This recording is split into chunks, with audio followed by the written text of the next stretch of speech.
The seventh season of Bachelor in Paradise premiered on August 16, 2021. In June 2021, it was confirmed that David Spade, Lil Jon, Tituss Burgess, Lance Bass and others would serve as rotating guest hosts for the seventh season, replacing original host Chris Harrison.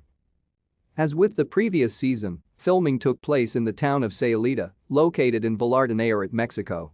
It was going to take production in the summer of 2020, but it was delayed due to the COVID-19 pandemic.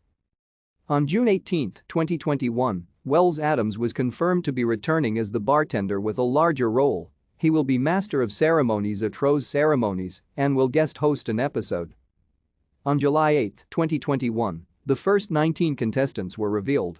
On July 13, 2021, a further 4 contestants were confirmed.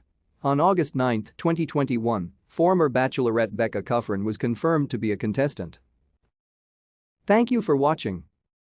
Like and subscribe if you would like to view more of our videos. Have a nice day.